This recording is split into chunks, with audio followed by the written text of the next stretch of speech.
Sandals and shorts, and surf, and scuba, and sand, and sailing, and soccer. San Diego, California.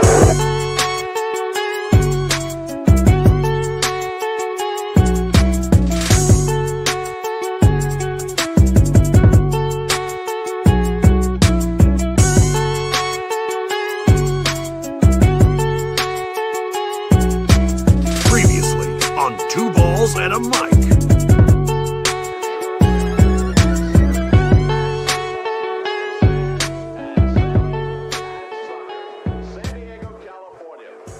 Seasoned greetings and welcome to Two Balls and a Mic, episode 261. Back here on a Monday, where once again we are privileged to talk about soccer in San Diego. In our knockaround glasses, we're going to go ahead and do a giveaway on our Instagram. Check it out, knockaround glasses for the U.S. national team. All right, get yours. We're doing a giveaway on there, but for today we have goals, gaffes, and greats. We're going to start with a great goal, great gaff, and a great that everybody knows because San Diego FC has let Naomi Girma walk away. It only took a world record $1.1 million by Chelsea to buy out the number 4, the legendary, some would say, Naomi Girma, now part of Chelsea. San Diego Wave needs to regroup. We're going to go ahead and talk about what they're going to go ahead and have, some insights, some thoughts on inside the training camp as the Coachella Valley Invitational comes through, because Coachella Valley Invitational will also have San Diego FC having their first ever scrimmage against Phoenix Rising. What we know, what we don't know, what we won't know, but what we will know is what we do know. And we'll talk about it here. San Diego FC, a couple of goals in there, a couple of goals received, perhaps. What is it going to look like for the inaugural season of the Chromed Devils? Who said what? I don't know. We'll wait for official channels. I actually talked to Craig about that. Like, what are they going to be called? Chrome something? Los Cromados. We're going to go ahead and also touch on some setup at San Diego, some injustices around soccer in San Diego as well. And we're going to bring everybody along the ride. Thank you for everybody who's joining us on X, already on Blue Sky, on YouTube. Ponga de pilas. Listening to us. Okay, you look like a Unabomber. Take that. Tranquilo. All good. I'm gonna ask the great and trusty person in the wings what he believes, if he wants to go ahead and join us for our first segment, because we are starting with goals, gaffes, and greats as a way to everybody to settle in. He brings himself on, the great Abraham Cepeda. Hey, we're so glad you're okay, Abe. Yeah. Welcome, seasoned. If you guys don't know, looks like the guy from Mean Girls that like has the hoodie. You know what I'm talking about. Doesn't even go here. Mm-hmm. Yeah, that's what he looked like. Yeah. Abe, if you didn't know, don't dox him. You got kind of affected Friday and this weekend with the fire down here in South Bay. Glad you're okay. Glad everything is okay, Abe. Yeah, it's pretty crazy when you have to like think about it. Like, okay, what is actually the important stuff? Like the house, I don't think we're ever in real danger as far as that. But just in case, it's like, what do I actually need in my life it's weird to like look at that when you, because I think a lot of people just have like a bunch of this stuff and you're like, in all reality, like most of this is meaningless. It's crazy. It gives you a lot of perspective, but Mhm. everything's all safe. Everyone's all safe. I don't think any houses or anything were damaged or anything like that. Really bad air quality still, kind of, but thankfully it rained this weekend. But yeah, it's crazy. There's only so much you can ask for in terms of air quality at the end of the day. That's true.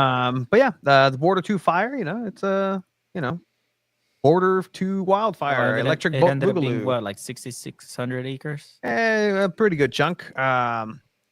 So I mean, thank goodness for the water there. But again, thank you for everybody who asked for Abe, Yeah. all two of us, for his safety. So he's A-okay. He's back in business in his alcove, in his someone take a Harry Potter cupboard. I don't know what the dimensions of where you're at. I just assume it's underneath some stairs, which is A-okay. And sometimes people come in and get their cans of soup from right next to you. With that, I do also want to give a special shout out. We do know somebody who does work in that area of a civic service. I thought you were gonna say a cupboard. No, cupboard. Firefighter Trevor, Trevor Flores. He's been a guest here, part of the U.S. G18 supporter group, part of the Union for San Diego FC. Just shout out, just part of the amazing crew of individuals that are stationed in Snapdragon Stadium and help fight these fires. That's really cool. And I actually checked in on him on Friday.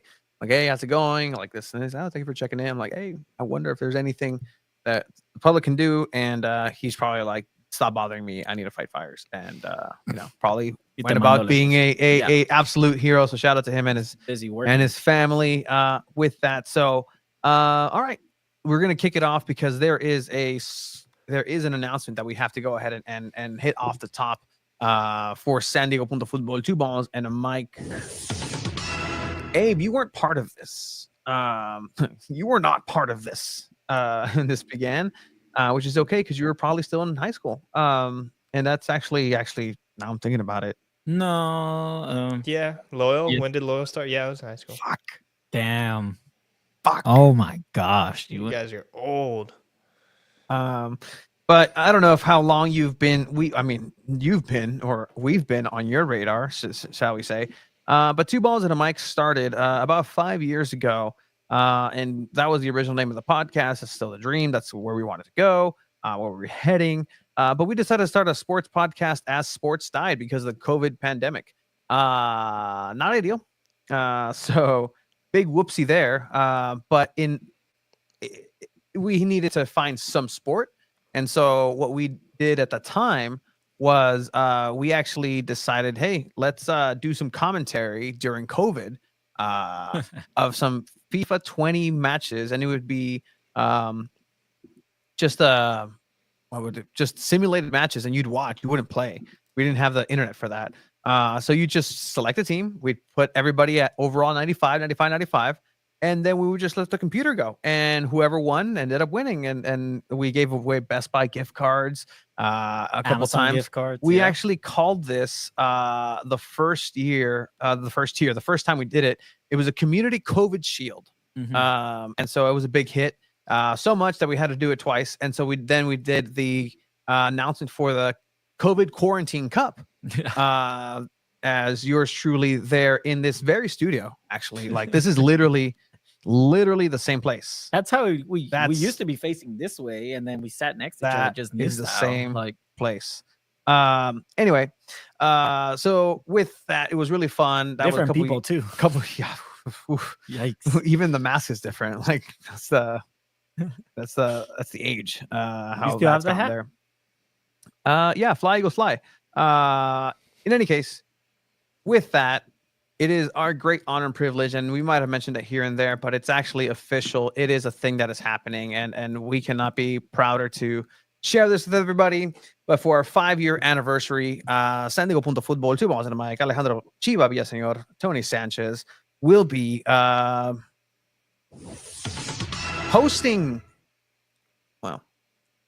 sponsoring. Well, depends which human resource department you ask, whether our real jobs or not.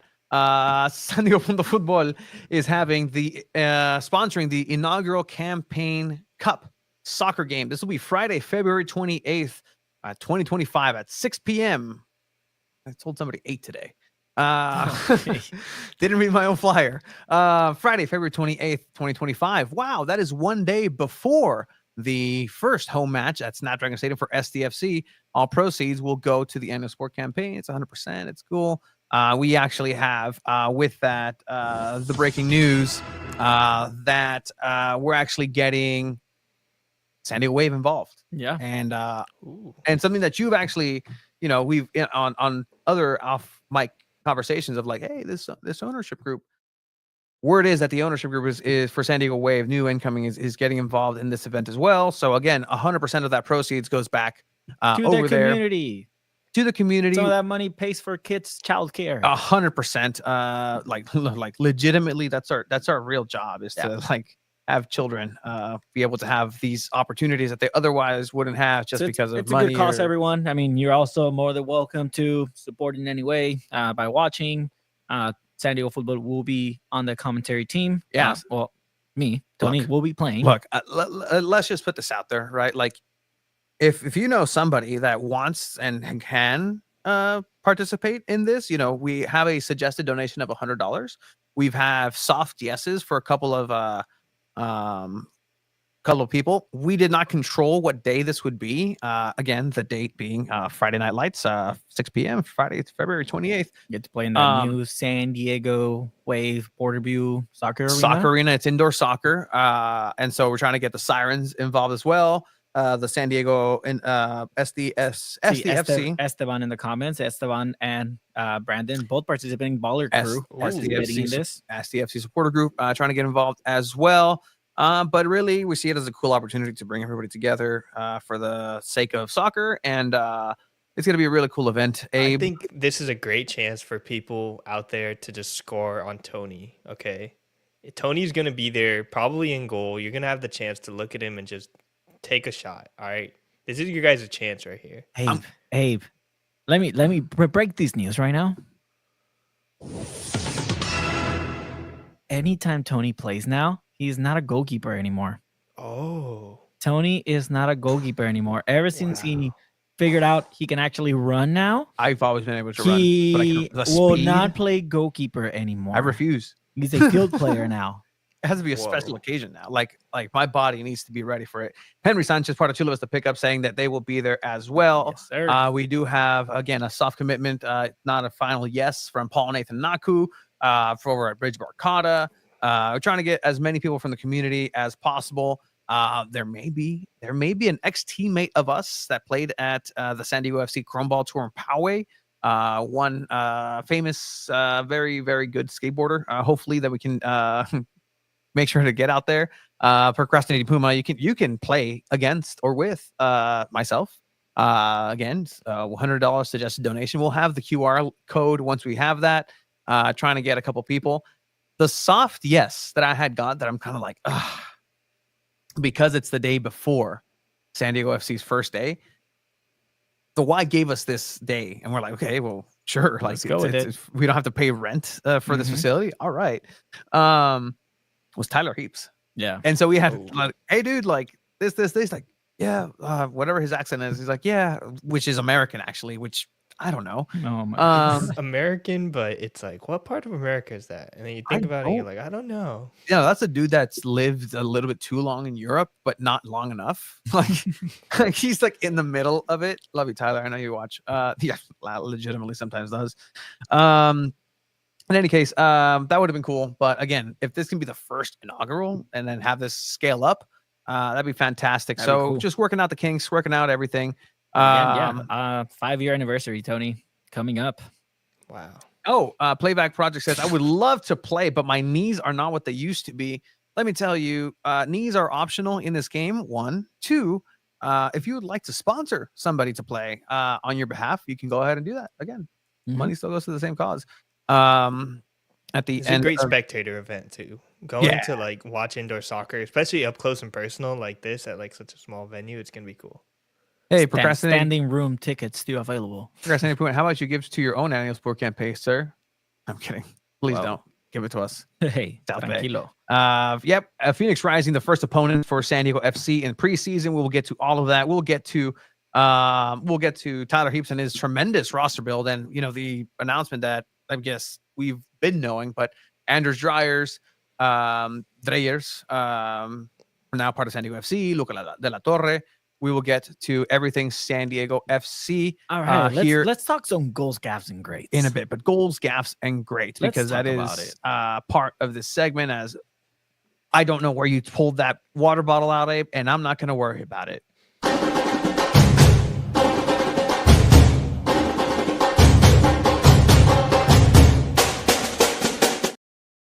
Season's greetings, 2 goals, gaffes, and greats as the water bottle goes back into the shelf, as the news would have it.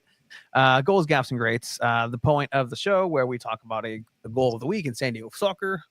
Soccer, football. I've been watching a lot of old school San Diego Soccer's footage, and I don't know who said it that way once, but all right. So Chiva, you have garnered the attention of somebody garnered your attention because there wasn't a lot of soccer in San Diego. Usually we get submissions sent in. Last week it was Escondido Football Soccer Club Esco.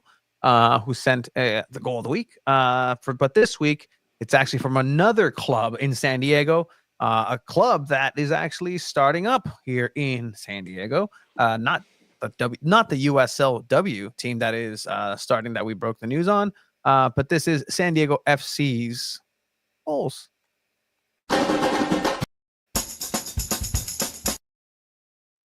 Tony. Well, we did have 2 goals coming from San Diego FC in their first scrimmage against Phoenix Rising. This was one of them. Netting the goal. We get with an absolute goal. primal guttural. I wonder if that was Mikey. I mean, he's just so relieved that the ball went in. That could have been a Phoenix player. A straight cross. Straight finish with the left foot. Goalkeeper positioning not the best there. Yeah, so we can break this down a little bit. Again, there were limited angles in this, a closed match, a closed session. As you see, the Chivas super slow-mo, standing up with the football technology. This is, again, a reward, and it comes the same way on both goals, actually. But this ball just creating chaos in the middle, and this is what we've been told that Marcos Sinvarson does very well, is get himself into that small box positioning. As long as you get the ball as a first touch on him, he's going to go ahead and more than likely have the finishing to get it past the goalkeeper, or at least get it on target. And that's something that you can bang on. As long as you get him in that position, he has a really good chance to score. Wow, very vague. Anybody who's in that position can score. No, it actually takes finesse. It takes skill to not only be there, but be able to finish under that pressure and be able to recognize that cross was excellent as well. So that is actually one of your goals of the week. And guess what? This wasn't the only goal for San Diego FC.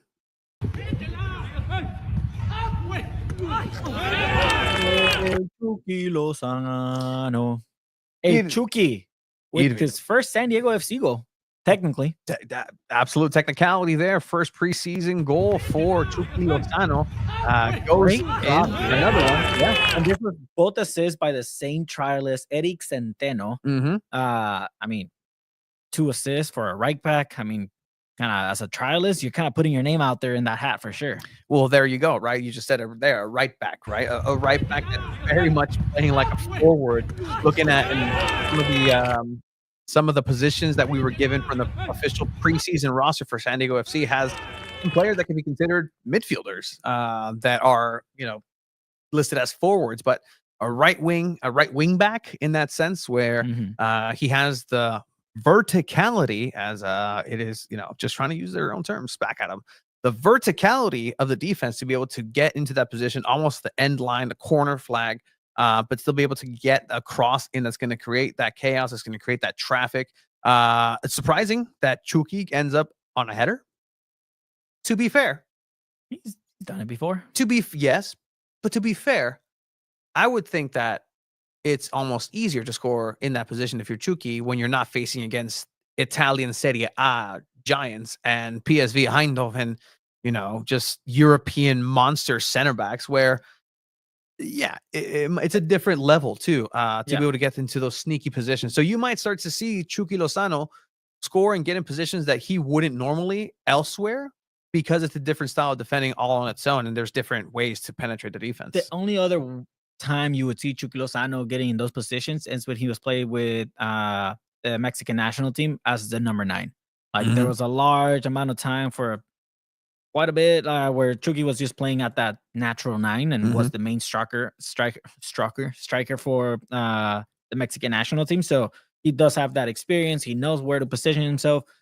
It could be that he's still a little far beyond the level of MLS, and he is going to be a superstar in the league, right? Kind of like Carlos Vela did. So there is that high possibility of it happening. So, I mean, Chucky Lozano is definitely one of those versatile players that they have. He can play on the wing. He can play at the 9. And if the finishing is there, it's looking promising, Tony. I like that. Abe? No, I completely agree. I think Chucky is going to do some things that we aren't used to seeing, but it's going to be like still the same player overall. Like I don't think he's going to like dominate the league like you guys say, but he's going to be like an excellent MLS player. But I like it. All right, let's not put words in my mouth. Dominate dominate in MLS? I don't think that's what you said. You said dominate. Chivas said dominate. He said dominate. Yeah. Let's not put words in my mouth.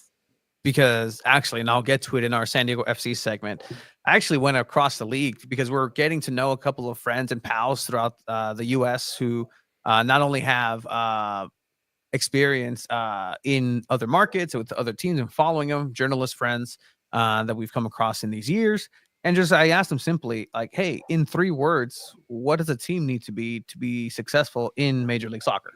Like, what 3 words? So if you are a seasoned veteran for MLS, let us know. What do you think are 3 things that are key to be successful in Major League Soccer in order to be competitive? And we'll dive a little bit more on that when we start talking San Diego FC and dive more detail in it.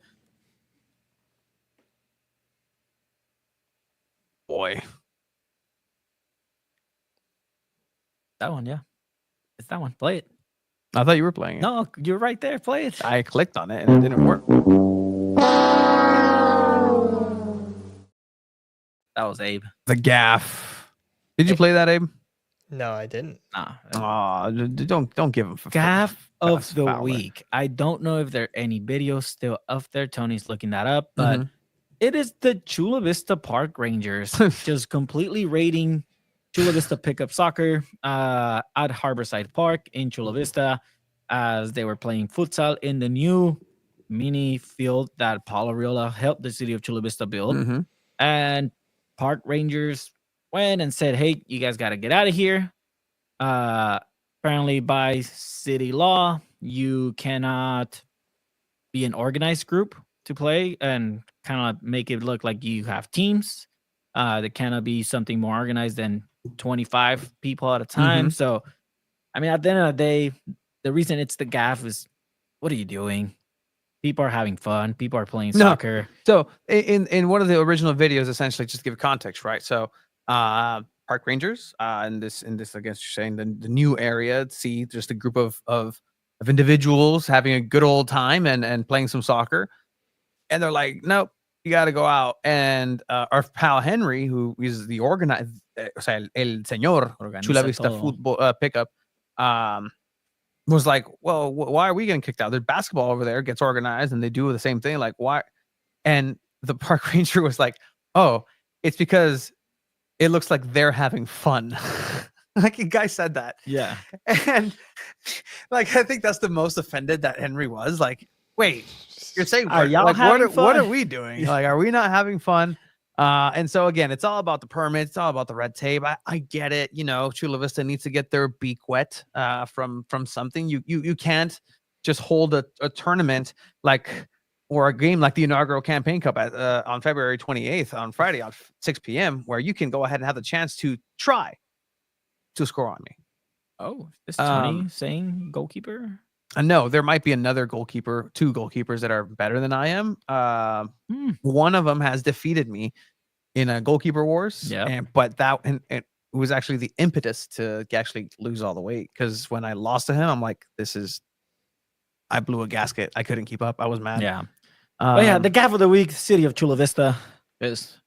Come on, do better. Yeah, don't do that. That's some hater stuff. And shout out to as the City of Escondido, who again hammered out some of this. Yeah. They have their own pitch, little pickup area in Washington Park anymore. Not anymore. They got locked up, locked out, and they spoke with the City of Chula Vista, and they made it happen. It's always those hoodlum soccer players over there not having City fun. of Escondido. Yeah. Toyota of Escondido. All right, yeah. Now to move on with our great of the week.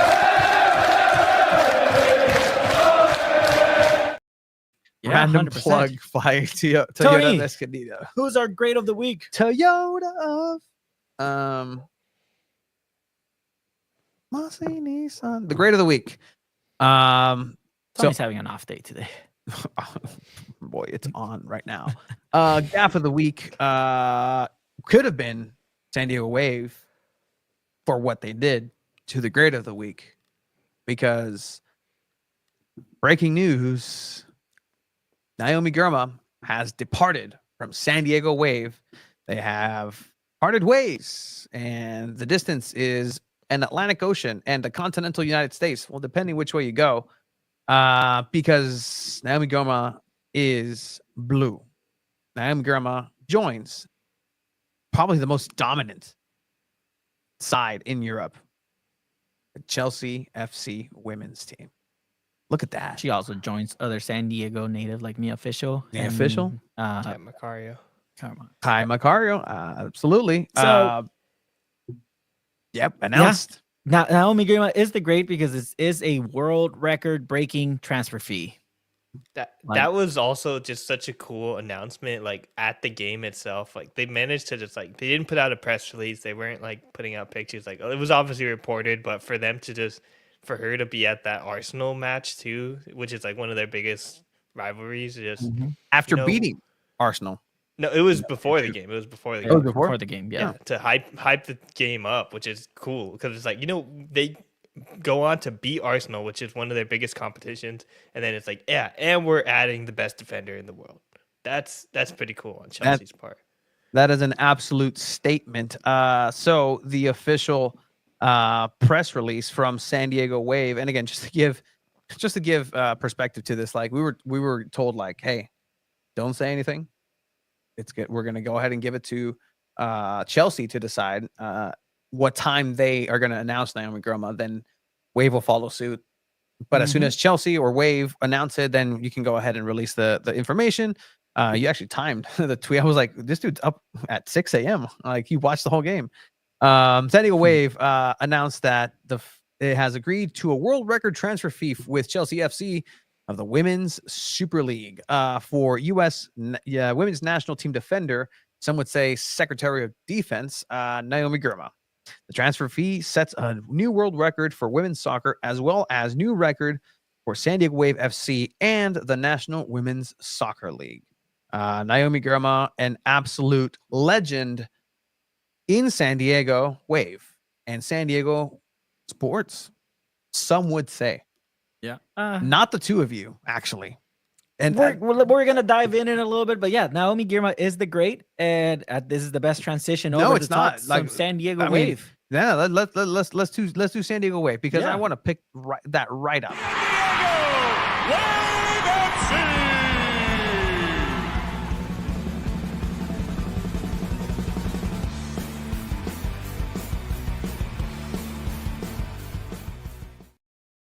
Real Swinging Fire seems like the Wave are slowly but surely fading away, and I'll tell you why that's not true. That's also not true. It is a Wave as Abraham signs as well with his hands. We talked about it a little bit last week. It was a big rumor.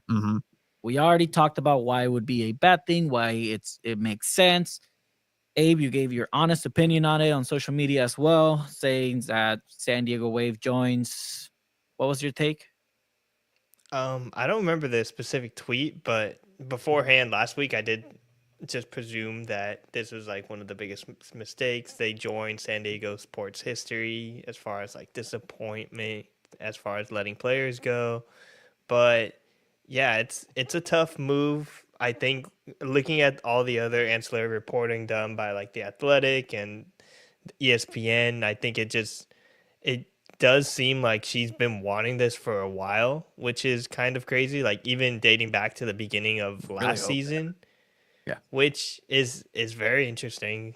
But it's still, no matter what, I think it's tough, and the NWSL and the Wave could have done more to try and keep a player of this caliber and pay a player of this caliber when you have things like salary caps, which are just restrictions, self-imposed restrictions, I must say, that you put on yourselves, and then you can use it as an excuse as far as saying, oh, well, we can't pay the player what she's worth, so we're going to sell her on to do greater things, when in reality you could have just said, hey, you know what, salary cap, we're going to pay her, we're going to try our best to keep her here and make her happy. And the Wave weren't able to do that. She did want to go to Chelsea for a long time, but it's tough though. It's still a tough loss. At the end of the day, like Tanya said, she's worth every penny. Like Naomi Girma is one of the world's best, and now she's playing in one of the world's best teams.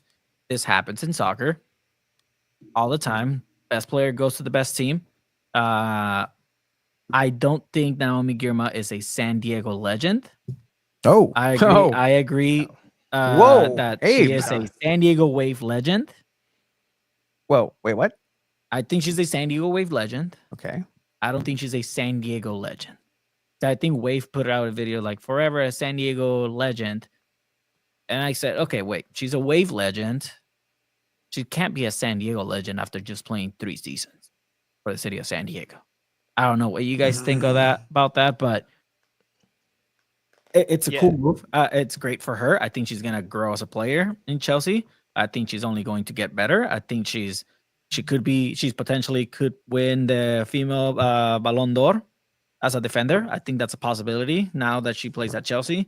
So it's a great It's a great opportunity. chance. It's a great opportunity, especially for the U.S. women's national team. Yes, but at the same time, I don't think the competition she's facing is going to be tougher. I mean, I even saw Casey Stoney said today in an interview with Attacking Third that she thinks that, like, yeah, the competition in the WSL isn't as hard as it's going to be in the NWSL. But when you're a center back, maybe you want to learn a different style of play, especially when the U.S. women's national team biggest competition is these teams from Europe. But at the same time, I think their biggest competition is Brazil. That's been their biggest competition for years, and she could have been staying in America playing American style soccer. That could have helped for a longer stretch of time, but she ultimately did want to go to Europe and test herself in this way, and you kind of have to respect that decision. But yeah, she's not a San Diego legend. I agree with Chiva. I mean, San Diego Wave legend, but she only Someone won a supporter shield, and they weren't able to bring a championship. She was only here for 3 seasons. 1 season was kind of injury filled and then just overall chaotic. That inaugural season was awesome. She was a rookie, but yeah, other than that, I don't think you could say San Diego legend. I don't know if anybody disagrees or agrees. A good question here. Do you consider Alex Morgan a San Diego legend? Is Alex Morgan more of a legend in San Diego than Naomi Girma? Just player wise. Isn't like her Alex Morgan Foundation impacted the community of San Diego greatly already? Like with different events. I mean, I say she's still doing community work for the city of San Diego. Tax breaks are cool. No slight on the actual philanthropy of it. Like, no, great, keep it going, please. Like, it's great stuff. Because of that, because she's still living here and she's making an impact in the community, I would say she is a San Diego legend or on the way there. What is the criteria to be a San Diego legend? Is that like okay, who is a San Diego legend? Just sports Tony legend. Gwynn? Tony Gwynn. That's Trevor Hoffman. Trevor Hoffman. Junior Seau, absolutely. Who else? Other than that, no. Shut Who else is up there? Brandon Basket, Tony Hawk. Tony Tony Hawk. putting Hawk. Tony Hawk Bill up in- Walton. That's a good one. Bill by Walton's a Jeremy. good shout. Walton. Bill Walton night at the Clippers coming soon. San Diego Clippers. Okay, so let's take it from there. The criteria for these people to be legends are their contributions mostly time wise because they were here for a while. Philip Rivers. Rivers is a San Diego legend. Philip Rivers. Philip Rivers is a San Diego Not the legend. level of Seo, but Philip Rivers. I'll put put him I'll up put there. Philly Riv. Philip Rivers never won, which Naomi Girma did a lot more winning than Oh. I think Philip Rivers did, but it was only Absolutely. 3 years. Rey Mysterio. Only 1 year, really. Tanya, it's just absolute from the top rope, Yeah. pun intended. That's From the middle rope, actually. From the middle rope. Wow, this is great. Yeah, I mean, it's definitely a great conversation piece. Again, 3 years. Yeah. So okay, maybe she comes back. It can be a thing. She is from Northern Cal. You take her best friend away in Sierra Angie. She goes over to France. Then you have 4 players left that won the Supporter Shield. Yeah. Mackenzie, formerly Doniak, Kaylin Sheridan, Kira Carusa, and Abe Sapela. Melanie Oh, Barcenas. absolutely. Melanie Abe Sapela. Barcenas. Abe Sabella's up there. We'll talk about that in a bit. for Overall, San Diego FC. what do you all grade this transaction? It's the best. Wave got a $1.1 million case scenario for both fee sides. paid to. It's a like Wave breaks another record yet again, whether you all like it or not. Naomi Girma is now in Chelsea, That shit looks really good though. and Like, we look at have to talk about that jersey. Yeah, sorry. Go. For we it. have to talk about who's going to replace her now. Now that needs to be the conversation. And looking at San Diego Wave, they did send out during the week their preseason roster. On goalkeeper, we have Hillary Beale, Didi, and Kaylin Sheridan. Those are the 3 goalkeepers that they're going to have in the season. They had 9 defenders. Trinity Armstrong, Cynthia Cabeza, she's on loan. Naomi Girma, no longer there, so that means 8 defenders. Hannah Lunsvik, Quincy, help me out with the last name, McMahon. Kristen McNabb, Pearl Moroni, Caitlin Torpy, and Kennedy Wesley. 5 midfielders, Kimi Ascanio, Melanie Barcenas, Gia Corley, Pavor Manuel, Savannah Macasco. Forwards, Trinity Byers, Kyra Carusa, Delphine Cascarino, Mackenzie Robbie, Maya Jones, Chiamaka Okochukwu, Maria Sanchez. How did you get Okochukwu and not McMahon? I will never know. But you know what? You did it. I did it. Absolutely That's the did it. preseason That's the roster. preseason roster. Yeah, we need to update this. Also, Kenza Dali, new French international in the Yeah. midfield. yes, a great midfield transfer over from Aston Villa, I believe, in the WSL as well. Again, and this is what people have to look forward to. The supporters, the Sirens. Let's see. McNabb, the legend, the post-match legend. God, That's on us. That's bless her, bless her. 5, That's on us. And like a post-match McNabb only because it was the running bit of like, who are they going to send this time to face San Diego Waves media and the brunt of it after a loss or a terrible tie or just the terrible McNabb. It was always McNabb. So props to McNabb for hanging in there.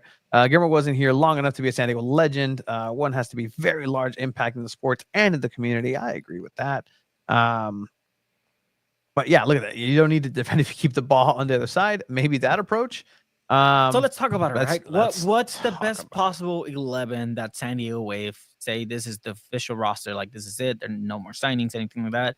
Kaylin Sheridan starts on goal. Who's the Kennedy right back? Wesley as a center back. Kennedy Wesley as a center back. With Fullbacks Kristen would McNabb? be, maybe Kristen McNabb. I think you could go with one of the rookies, either McMahon or Trinity Armstrong. Again, I'll fill in some holes here. Okay. Word on the street. McMahon's pretty good. Back to you guys. Okay. I mean, Well- yeah, Like, I can see that. yeah, I can see that. So I mean, Kennedy, Wesley, McMahon, starting center backs. Who's your fullbacks? Right back, left back. Hannah Lundqvist Lundqvist. and Pro Moroni, I'd say. Correct. Lindsay, Pro Moroni. 3 midfielders. McCaskill starts still. Yeah, kind of has to. Starts. I may have Giacorle, sources that German talent. that because again we're planning on having Jonas Eideval come on the podcast soon. It's just obviously it's the first week of training, like we're working it out. But looking at the midfield, it may be happening that McCaskill gets put into a further back role, maybe a 8, maybe a further 6 role for McCaskill into the midfield next year. So it's interesting to understand what Jonas has. But I will also say that Kensadali's a 6 as well, right? yes, If I'm not mistaken. So I mean, she could potentially end up. I mean, I'm not too sure if she's already training with the team or not, but she could potentially be the starter there. And then you can also just have McCaskill as a workhorse going up and down as the as a formerly known as Doniak position. Yes, yeah, just run, Literally. just go, just run. But who's the other midfielder?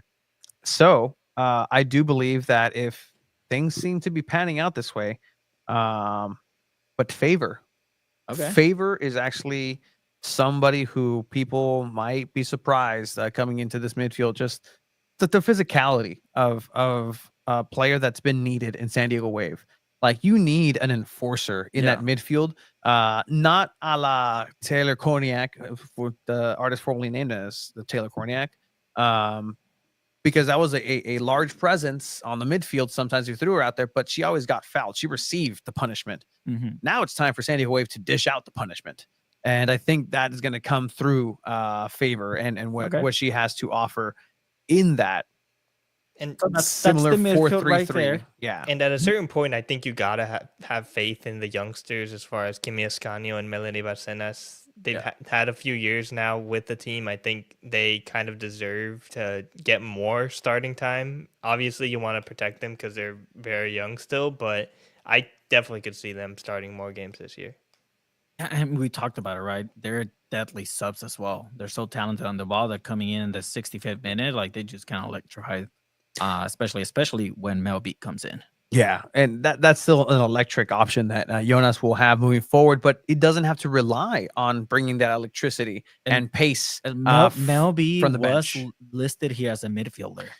Yeah, and normally she plays more on the wing, but she was listed as a midfielder, so maybe that's how Jonas is trying to utilize her. Well, no, She plays as a midfielder with the national team. Yeah, she does. She plays in that sort of just creative cam role in a lot of different ways, just shooting outside the box. That's where she's got. Who are the 3 forwards? The wingers and the striker. Cascarino, Sanchez, and then striker. I'll throw in Chiamaka Or Kira Carusa. But depending on that, I don't think Carusa gets a starting spot. Fast and furious play style that they are promising with the players that they're bringing in, I think it's going to be Chiamaka. Okay. And again, like you then bring the fortitude, the heart of Kira Carusa whenever you need that, and that's when you need those dying moments or just somebody who just brings a breath of fresh air, different pace to the offense. That's when you throw in Carusa or this gem back. I don't think Wave are fading away. No, I think they're building something special. Yeah, I think they're building something that could potentially surprise everyone. And I think that's the angle that they're getting at. So I think they're having talented players. And who knows, maybe they have a couple stars under the belts now. So I think it's going to be an interesting season. I think it's going to be a better season than last year. So I think Wave do end up making playoffs. Yeah. If better season than last year, like literally just anything is better than last season. It's a very low bar. I wouldn't say something special. I think I could say something structured and like something good, which is a huge step up still. But when Wave end up top of the table after 10 weeks, Save, I'm gonna come back to this and when you say, "Wow, this Wave team is special," no, you won't. I'm gonna clip this and send it to you. Yes, I will. I don't believe you. Okay, let's. Are we gonna put something on the line here? Are we betting something? I don't believe you. Do you think the Wave will be top of the table 10 weeks into the season? They'll be top 3. Top 3? Top 3. That's bold. I'm willing to say that that won't happen. Okay. That is incredibly bold. Yeah. Jonas, genio. I'll Entra give, con todo. I'll give you five above the midway. Top 3. I'll give you After 10 weeks, Wave will be top 3 on the table. You're happy if you're after 10 weeks and 10 NWSL games that you are at mid-table, like careening off the top towards breaking that mid-table. Wow. Like I'm again, the only one that's going to be very optimistic for this season. it's almost not the same but different for what San Diego FC is doing in terms of building a squad. Like literally 5 players from that supporters shield team are coming back. Like that's it. It's difficult to bring chemistry, but I will agree. There are new faces. There are new paces. This is going to be the best Wave team yet. Whoa. You know what? They won the Shield. But I don't think that was a good team. I really don't think that was a good team. No, I 100%, don't give me that face. That was, and I will 100% disagree with Casey Stoney that they were the most consistent team in the league. They had a 9-week streak of not winning games. An incredibly inconsistent, fluky team that relied a lot on individual talent to bring them through. When that talent dried up and they over-reliance on a couple of players stopped producing, that's when they started getting trouble. When the producers stopped producing on offense and they couldn't pick it back up, this is that slippery slope that led Casey into being fired or let go for whatever reason at that point. But I think team-wise, like just a style, just literally association football, I think the best yet of our San Diego Wave will come in this season. The best expression. That is crazy to say before a ball has even been kicked in an official game or preseason game. I'm sorry. Jonas Idoval is obviously a huge name, and it's a lot of excitement, and you bring in new players, which is also interesting too. But for that big, bold prediction, I just don't agree. This is crazy on you guys' part. Yes, go to a Wave game just so you can see how right we are. Real Swim Fryer. Never been to a Wave game. Do you guys recommend going? Yeah, if you want to see the exact same soccer specific stadium that SDFC will charge you double the amount for, and see some world class soccer, 100%. We'll have a great time. Absolutely. Yeah. But yeah, that is very wild of us, Abe. I do understand where you're coming from. Also, this comment here, I think that we got to talk about this eventually. Sorry, did I interrupt your? No, you're good because it is important. Okay.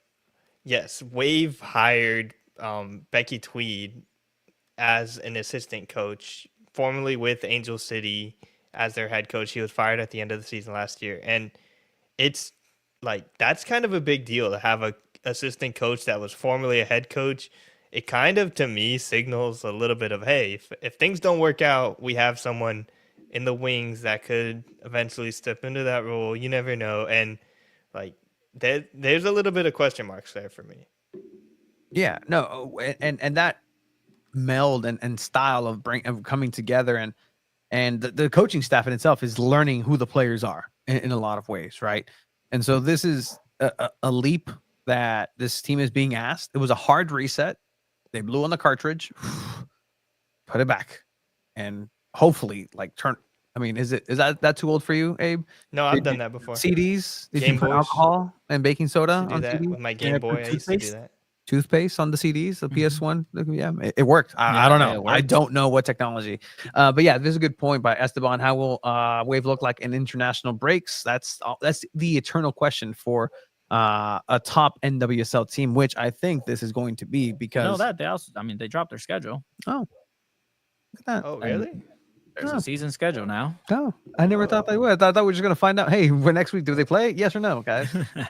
The ones on white are the home games. There are some weekends that it's a San Diego FC game and then a Wave game, or vice versa. So a lot of doubleheader weekends here in San Diego, and we'll be highlighting especially the ones that we know for sure. I don't know if you guys catch one right off the bat. Oh yes. I think August 9th is going to be a rivalry weekend in the whole NWSL, which should be interesting. There's 5 total conflicting matches of things that are happening at the exact same time when either SDFC are away or Wave are away that they're going to be happening. And then also there's a decision day now, which is pretty cool all games on that final Sunday will be occurring at the exact same time. I will be looking at August 2nd as Jaden Shaw Revenge Day. Yeah. Is that it? Do my eyes doth deceive me? That would be No, interesting. May 25th. May 25th? At home. At home. Yeah, There you at go. May home. 25th. my August eyes 2nd away. My Yeah. eyes doth did deceive me. But that is Jaden Shaw Revenge Day. Circle that one. I'm really interested. Yeah, I'm Just really gets a interested in hat that. trick at Snapdragon. In a losing effort, that'd be great. Tanya, I think it was smart by Wave and Jonas to hire Becky. She's familiar with the league and can offer Jonas a lot of support. I don't think she was just hired in case Jonas doesn't work out type of thing, which is I don't think so either. I think that's fair. They give Jonas the year for sure, and depending if it's I mean, if you believe in a project, you have to give the coach at least 2 years to be able to kind of turn things around. So hopefully Wave are that committed because I mean, you see it all over the world where teams just struggle and they fire coach after one season. Manchester United comes to mind in the men's game, right? They just like 10 different managers in the last 10 years probably. So hopefully that's not the case for San Diego Wave because that would not be a good thing. Tony, you're okay? Oh, I'm just trying to listen to my neighborhood. Like if there's like danger around. Is AC there at the garage? We haven't heard AC. No, he's not. Whose attendance will be higher, do you guys think? SDFC or Wave? I think SDFC as the inaugural season. As it tapers out, will it have a consistent level as San Diego Wave did? Because it did average 20,000 fans at Snapdragon Stadium at some point. So that's going to be an interesting kind of point. But I think SDFC will have more. And look, is again very early in preseason, much like San Diego FC, which we'll get into right now in a bit. But right now, the focus for Jonas Eideval and his training staff is just the fundamentals, like literally conditioning. Same thing for the San Diego FC. We do have, I mean, there's, you guys care to know? You guys want to know what like I've, it's the Polo Grounds. They're pretty road friendly with a couple of binoculars. Let's see. What do you know? Hit us. I mean, just that, this is a very early time. Maria Sanchez is looking like she's hitting different gears in training. I think it's at number 7 that's weighing on her back. She's now number 7. It's a better looking jersey. Former Amira Ali jersey who went to, where did she go in Europe? Olympique Lyon. No, where did she go? It's a really good team. It was Spanish team, no? Valencia. She's in Valencia. Yes. She went over to Valencia. But yeah, just really fundamental things happening right now at training. But there's a level that is of comfortability, competition, and a lot of the new players are coming in and look like they have an extra edge about them to prove. Just kind of looking over at, again, Favor Chiamaka, which her preferred name is, gentlemen? Christabel. Thank you. But yeah, so I mean, little things as time rolls on. Just to give a preview of what's happening in San Diego Wave before we transition to San Diego FC, just that weekly outlook. And this is kind of some of the things that we'll continue to kind of give an idea of just of where the team is right now, and what they're going through as they prepare for their participation in the Coachella Valley Invitational. Everything right now is closed door training for the beginning of the season. However, Saturday, February 1st, will be training, but the first media availability with head coach Jonas Eideval, along with defender Kennedy Wesley, as slated here by San Diego Wave. So we'll have coverage, hopefully, from the training grounds for San Diego Punto Futbol, as we always do, making sure we have boots on the ground.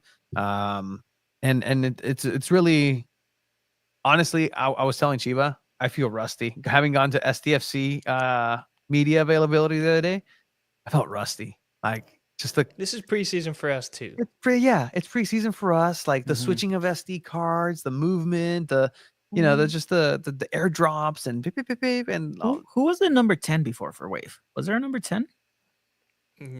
Sophia Jakobsen. Number 10. Yeah, gotcha. New number 10. She wore the hell out of it on the bench. Kenza Dali is gonna be the new number 10.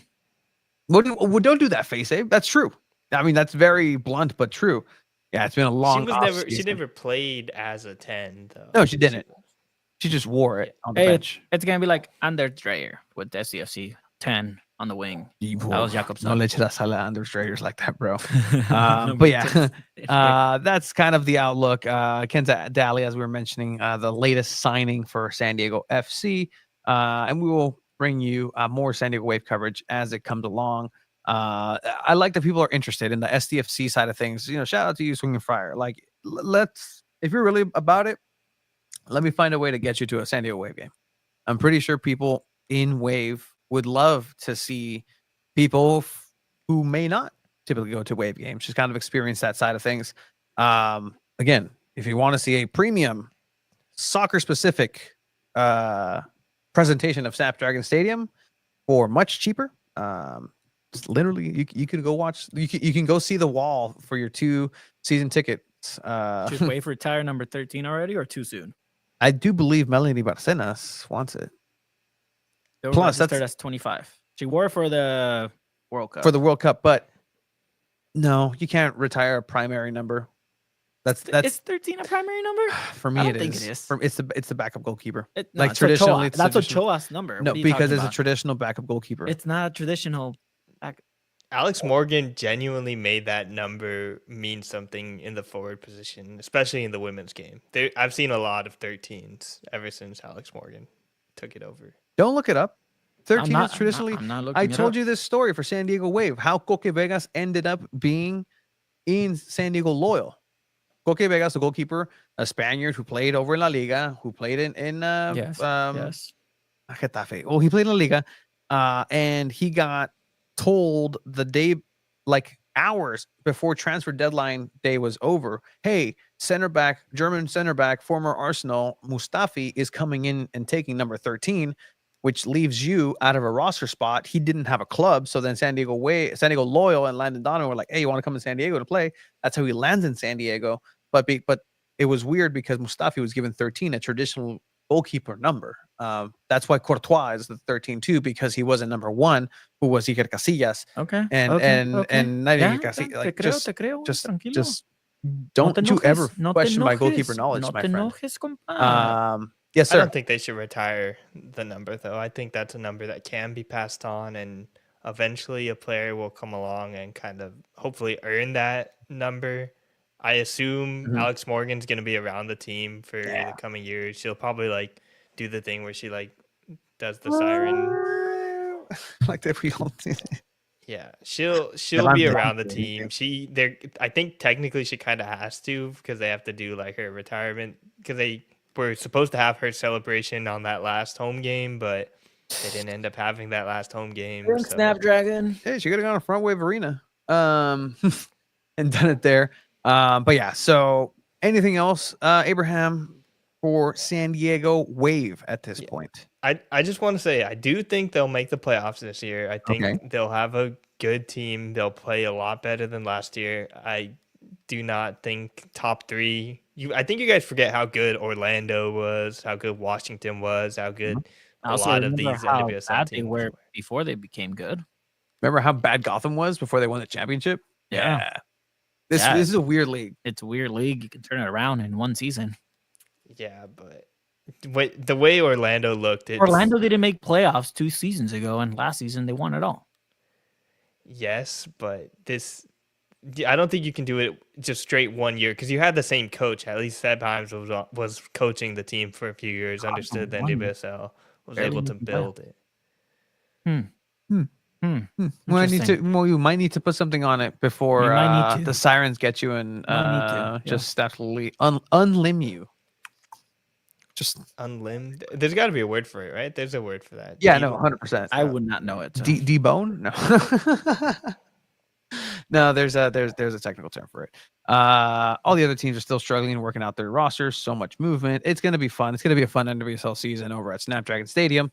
One of the 2 professional teams in San Diego. Who else plays in Snapdragon Stadium?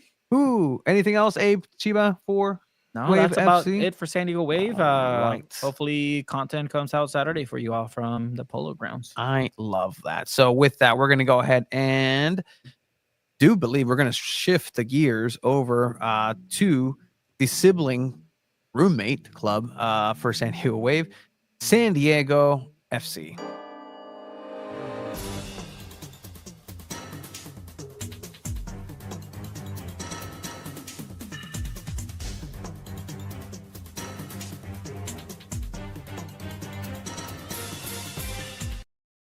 San Diego FC.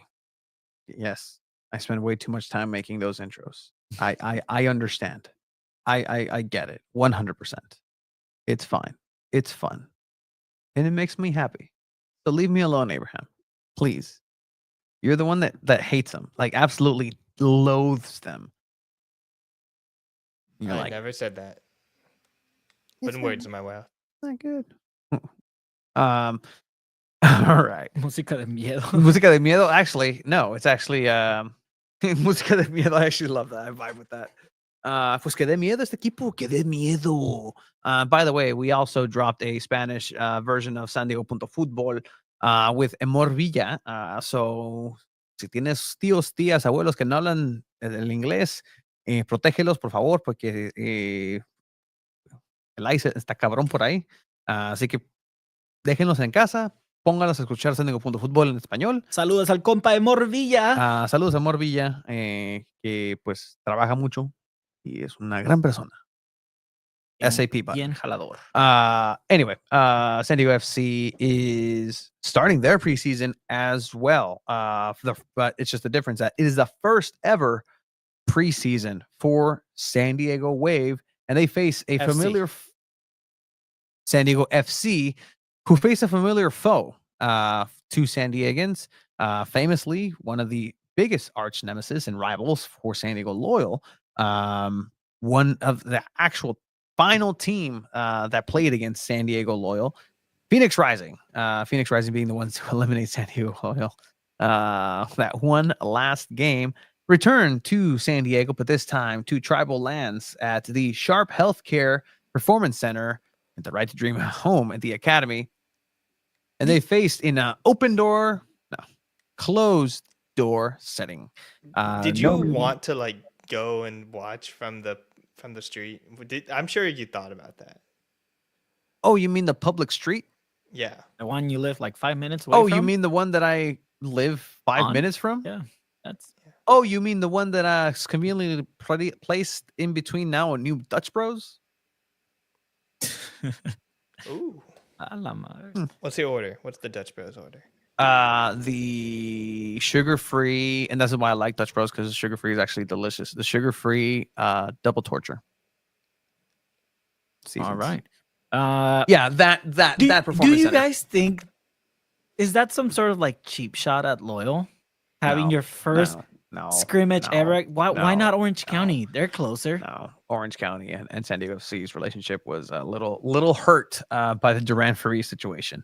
I'll just say that much. I'll just say that much, and that's all I will say about that. But in any case, San Diego Wave. Chinga no, güey. San Diego Wave, chingada madre. We San know, Diego we, FC. we know San Diego FC scored 2 goals. We showed them earlier in Goals, Gas, and Grades. Chucky Lozano and Imbarsten. Did you get anything else, Tony? Wait, whoa. Should invest in a drone. Should invest in a drone. Bato, again, tribal lands, bro. I don't know what's gonna happen over there. San Diego FC, from what I understood, again, typical preseason behavior in a scrimmage match, right? Two different 11s for 45. It's not really a game. It's not really a full 90-minute game. Most of the time, they do some funky sort of 50, 60-minute halves where they'll have 120 minutes for 111, and it's a 120-minute game. In this case, it was being reported that SDFC had 1-2-0. They did see the footage of Phoenix Rising scoring a goal past the net of San Diego FC. But the score here is almost the least important thing. The score in this preseason match, especially the first second one, is not necessarily indicative of anything. The movements from the very few highlights that you see, again, even if somebody was to be out there, I doubt can record into a private facility. But either way, I think that everybody on the San Diego FC side of things was very happy with the performance that they had against their first foes. And look, let's be honest, USL competition is nowhere near some of the levels that San Diego FC is bringing. In the case of one Danish international, the new number 10 for San Diego FC, Anders Dreyers, who, again, new number 10, a DP, the second DP for San Diego FC, garnering a very important press conference along with Luca de la Torre. The two of you were there. Can you give us a sense, gentlemen, Abe, Chiva, what that was like? Global headquarters. At the what, Abe? The global headquarters in Little Italy. Goddamn global headquarters. You're right. I'll be honest. I was coming in global headquarters. What is it? That office is so cool. That is like such a beautiful view. It's like perfect San Diego weather that day too. You could see like the harbor, all the Navy ships, the Star of India. The airport is right there too. Like that's a cool office. I was pretty jealous. I was looking at apartments in Little Italy after I went, and I was like, never mind.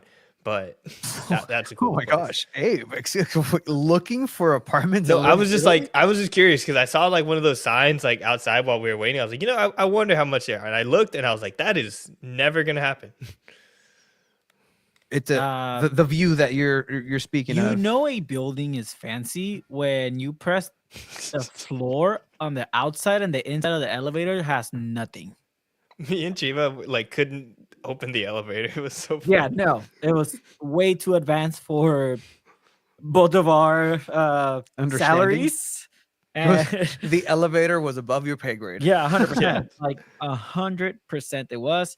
But it was cool. When we first got there, we were waiting in the lobby. Tyler Heaps was gonna go up, so he stopped by and said what's up to everyone.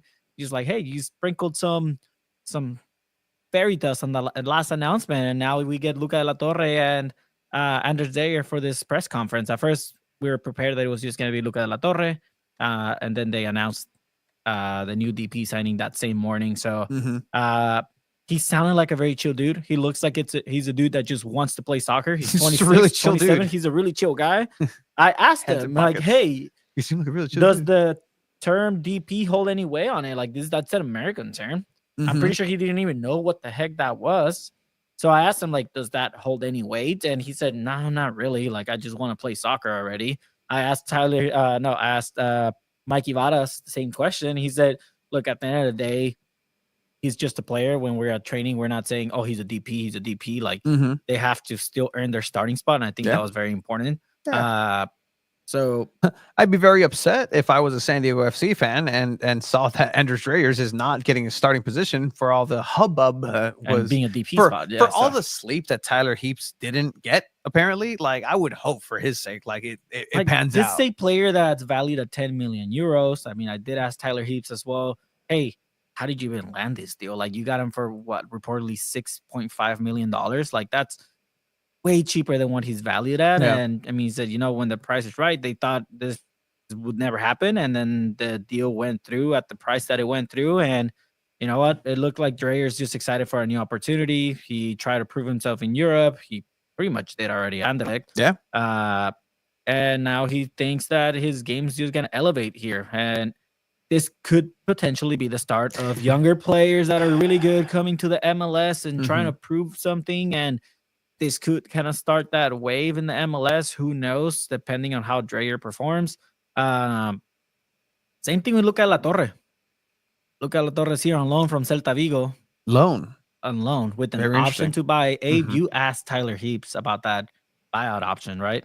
Yeah, he kind of danced around it, and Luca also did as well. They just said, like, it's a good option on both sides because it is kind of like both either the player or the club can decide, well, we don't want to renew this, or just see where it goes from there. I think ultimately, if everything works out, they will want to keep him, but I think it's an exciting move for Luca de la Torre to come in. He is someone that Tyler Heaps said has been like on the whiteboard for a long time. He also said he was losing sleep over this deal. I genuinely didn't really think it was going to get done, but for Hey, bro. This- Tyler, you're in California, bro. There's medication for that. There's, I mean, if that's a thing, like just melatonin will help. Like I got some secrets, dude. Like I'm pretty sure the supporters group have a couple. Los Orgánicos can help you out with some of that, bro. Sorry. yeah, but I think both of those players, these announcements are going to be huge, probably starting positions as well. So it's really important for them to kind of have these, like, especially attacking players that can create connections, whether it be through the midfield or on the wings. Like these are really good players and players that can perform at a high level in the MLS. So I think we'll see a better version of that. And as far as Luca de la Torre goes, I asked him also about the men's national team, kind of where that's going, and he kind of skirted around that too, just saying like, yeah, if I'm playing well, I'll get the call and things will come to me.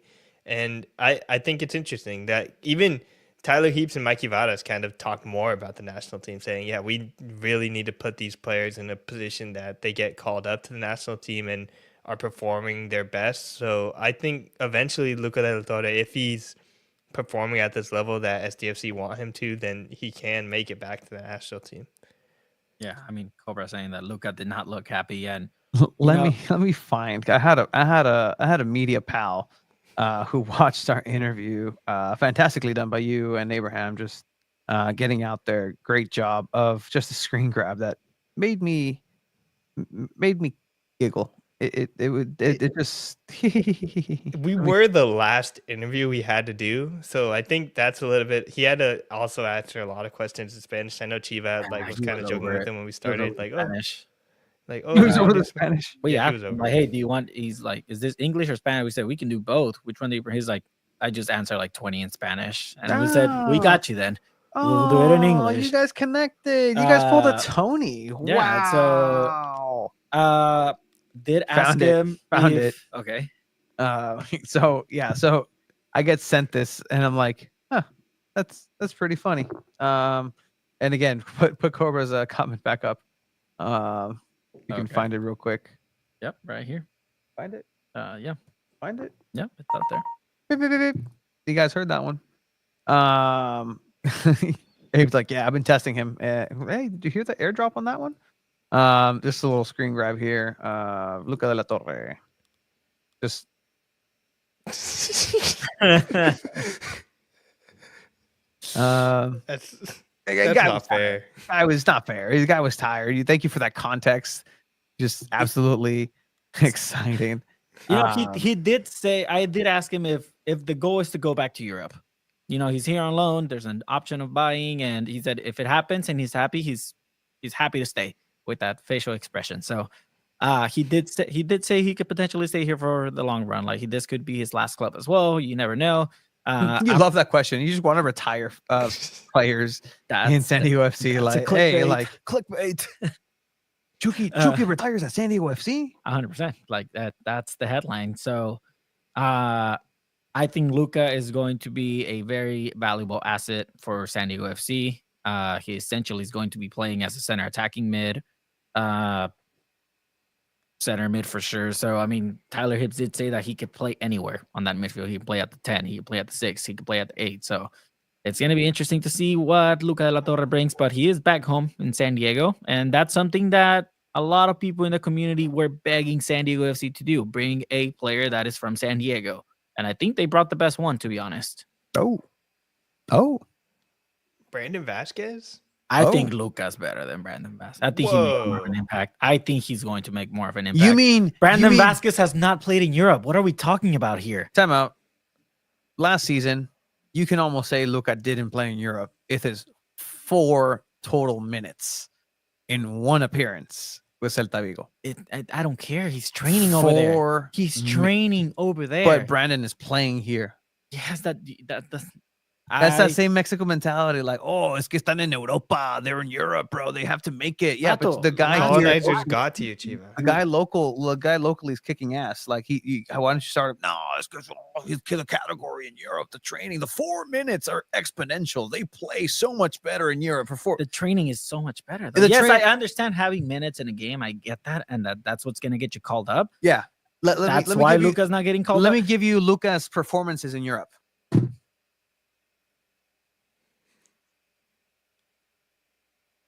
Look at that midfield. Look at that midfield roster that the U.S. men's national has the options to pick from. They all play in Europe. They all get regular minutes. Luca has played his whole professional career in Europe. Oh my gosh, I'm not a no. I think this is a great comment by Jeff. Do you want to be a soccer player or a soccer practicer? You guys are acting like they don't play at practice, and that level alone is way better than playing. I can't believe this is coming out of you. Actually, No, are you joking right now? Yes, last season he struggled. He didn't play many minutes. Yeah. Okay. I get that. Okay. What about the seasons before? That experience is still there. He's still at the prime of his career. I think he's going to make a big impact for San Diego FC. I never said he wasn't. I'm just saying that He was You know, okay. he's- The comment was he was the best San Diego native player to bring to the team. I think Brandon Vasquez was better. I disagree. What I do you- think are you- he'll make a bigger impact than Ariel. Brandon Vasquez in the league. I think he's way better than Paul Arriola. Okay. Okay. Yeah, I will give you that one. I will give you that one. Yeah. I wasn't here, bad mouthing, Miguel Berry or anything. Like, no. Like, okay. You have I don't even. This All is right. another storyline to watch over the season. Luca de la Torre versus Brandon Vasquez. and the price tag too. Good, and for a loan. Like and what eventually will probably turn into a purchase. Brandon Vasquez won't live up to that 10 million price tag. Are you kidding me?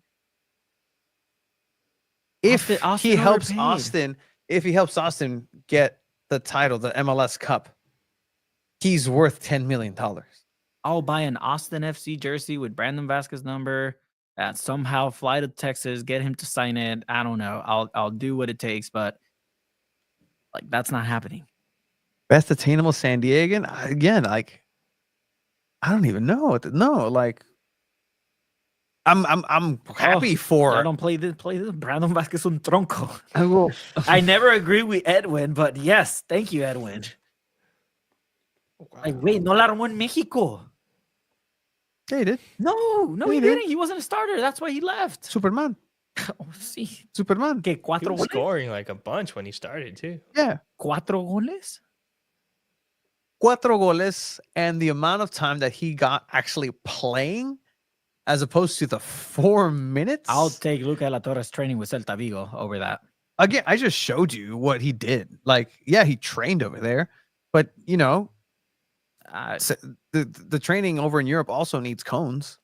They also need a practice squad. All right. Okay.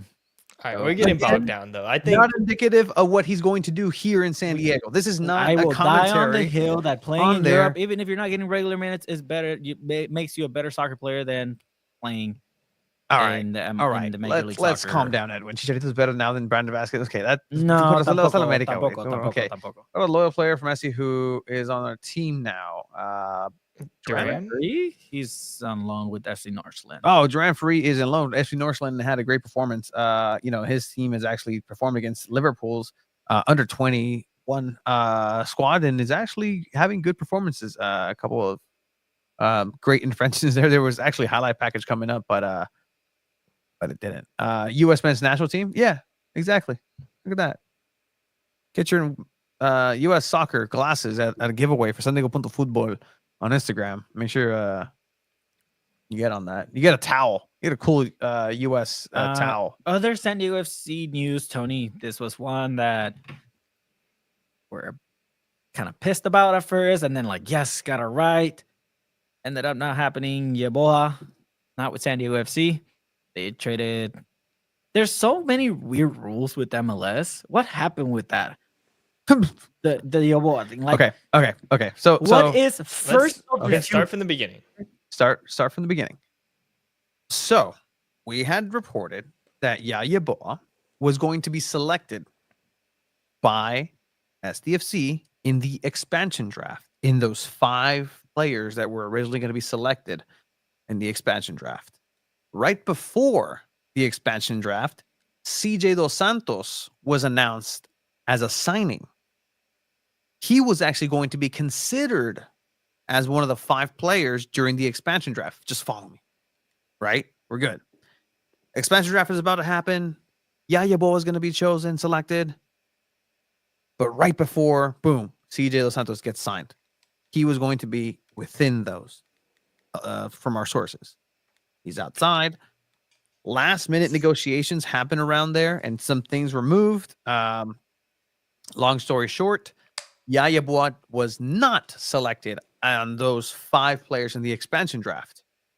If a player is not selected, is not picked up, the MLS has a thing called the re-entry draft. So that's if a player who plays in the MLS decides, I like the MLS. I like Major League Soccer. I like what's happening here. I like MLS. Let me have an opportunity to come back in if a team decides to get me. So then that pool of players has a draft on its own called the re-entry draft. Okay. Something that SDFC utilized to get Negri. That's how Negri from Inter Miami was selected. Negri was going to be a free agent and just going to be spit out of MLS, but he stayed inside the MLS bubble, and SDFC was like, cool, we'll take him. With Yaya Boa, he was also selected like Negri. However, once you get selected, SDFC must offer a contract to the player in 7 days after they were selected from the re-entry draft. If something is not agreed, they have essentially called dibs on the player. If they didn't come to agreement, cool. Who wants him? Who wants first dibs then? LAFC, enter. Yaya Boa becomes a player for LAFC. That's the right of first. Okay. refusal. oh my gosh. Yeah. It's similar to, from what I understand from how you explain it, it's similar to waivers or Yes. designated players for 100%. assignment when it comes to like MLB, where you put a player, you release a player, you put them on waivers, then everyone has a chance to get them. There's a draft order, so people have a chance to get Yaya Boa. SDFC got him. They couldn't agree to that, so they just release it. It goes out to the greater MLS community. LAFC see that, they decide to pick him up. That is correct. And so again, But they have to get the rights technically from SDFC. Hey, So but they there got is a 50,000 transaction. gam. has to be. The gam went up. The gam went up, guys. Heck yeah, the gam went up for San Diego FC. All right, by 50,000 to be exact. Oh yeah, this dropped. Oh no. Let's talk about it. Eh, White kit, it's expected. it's expected. It's an away kit. I can't nothing tell special. if it's rainbow in the direct TV or just black or chrome. Just it's a pixelated thing. I don't know if it is or isn't. There it is. It's an away Enjoy kit. it. It's an away kit. It's a jersey. It's cloth. It's something that should not cost what it is. San Diego FC today announced Ian. Here we go. Pilcher. You're close. You're close, Gio. I believe close, in you. I'm Try close. one more. Try it one again. more slowly. Ian, you got Ian? that right. Pilcher. Pilcher. Okay. Yeah. Okay. All Cool, right. cool. All right. Woo. Woo. Thank you. He was one of the college drafts, the MLS Super Draft. Yeah, one of the players that was selected during the Super Draft. We did hear from Mikey Vada's head coach for SDFC that some of the players were already decided, hey, they're going to go back to college. I think it's 3 of them going back to college. Yeah, unfortunately, the San local, Diego boy. Yeah, not making it Back to right now. Toreros. But it's okay. But they have their MLS rights. Got the look. They will be participants in the Coachella Valley Invitational. But as of right now, as of Meow meow. Well, actually, per SDFC official, this isn't breaking news. Per SDFC official, 2025 SDFC preseason roster as of January 22nd, 2025. The number breakdown for players and positions is 3, 7, 6, and 7. That's 3 goalkeepers, 7 defenders, 6 midfielders, and 7 forwards. Currently, goalkeepers listed are CJ Dos Santos, Jacob Jackson, and Pablo Cisniega. CJ's looking like the starting goalkeeper for the season. Currently, that is correct. To be flanked by Cisniega right behind. But yeah, that's one of the things that will be kind of looked into as far as the competition between Cisniega and Dos Santos. There is a 4th goalkeeper, but again, it's just the training purposes at this point. But officially on the roster, that is the 3 goalkeepers for SDFC. Moving on to defenders, there are 7 defenders, all combined, right backs, left backs, center backs, right wing backs, and anything in between. Listed as defenders: Hamadi Diop, Jesper Lofelsend, Paddy McNair, Chris McVeigh, Franco Negri, again from the re-entry draft, and Ian Pilcher, again, you just mentioned him, and Andres Reyes, who is probably the strongest next to Paddy McNair to definitely just be on that starting lineup. Those are your starting center backs. More than likely, we're going to get a little bit more into the league and just a little bit more discussions about these players and what they've meant, what type of player they can expect from some people around the league as we get closer to MLS launch. No Open Cup invite. The 15 teams are the ones that are making Open Cup. Open Cup and MLS are not on best terms right now. But anyway, 7 defenders here so far. Again, so far, there's going to be a 30-team roster. Doing a quick maths, that is 14, 13. That's 23 players. Okay, all right. Look at you. Got it. Math is your language. Got it. I like that. But yeah, 7 defenders, midfielders for SDFC. Haney Bruseth, Luca de la Torre, Manu Dua selected number 1 overall. In the Super Draft, Anibal Godoy, Jeppe Sverskov, and Oni Valakari. Sverskov noted to have been wearing the captain's armband for SDFC in the preseason scrimmage against Phoenix Rising. In the forwards, 7 of them. Tomas Angel, the young Colombian. Emmanuel Boateng, who can also kind of play as a winger, midfielder, sometimes come into the middle. Andres Dreyers, Irving El Chucky Lozano, Marcos Invarsen, Alex Maiton, and Anis Saidi, the 16-year-old prospect from the Philadelphia Union Academy, who was briefly banned by FIFA for transfers last week, actually. No, Chris Jaime. I mean, this is not including the trialists. Correct. They cannot name the trialists. That's what they are. They're trialists. So I believe they are participating, and it's a trial. It's a tryout. Yeah, that's essentially what it is. Like, if they make it, they make it. They don't, they don't. So we'll see. Yeah. I believe you, Edwin. Chris Haim is a beast at center mid. Has a 10.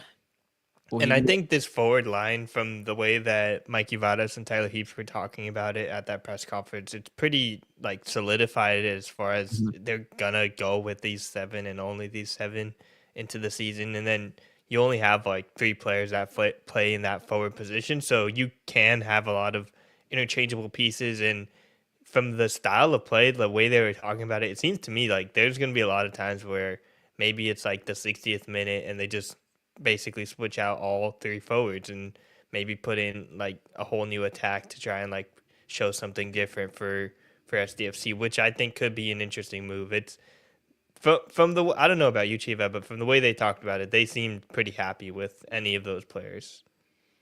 It does, and I think they were definitely happy with Dreyer as well. So it's just, again, I think it's going to be hit or miss for San Diego FC with the roster that they've built.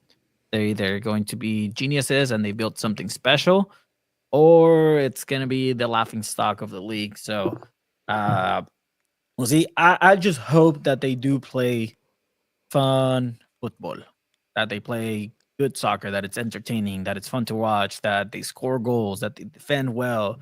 that they just excel at something, whether it's the counterattack, whether it's ball possession, whether it's the Just high be good at press. something. Be good at one thing and kind of like push on that, and then fix those little mistakes that you might need to fix. But I mean, Tony, I think you want to play this. It's the first time we play against an opponent in the history of the club, so that's always exciting. We look like a team.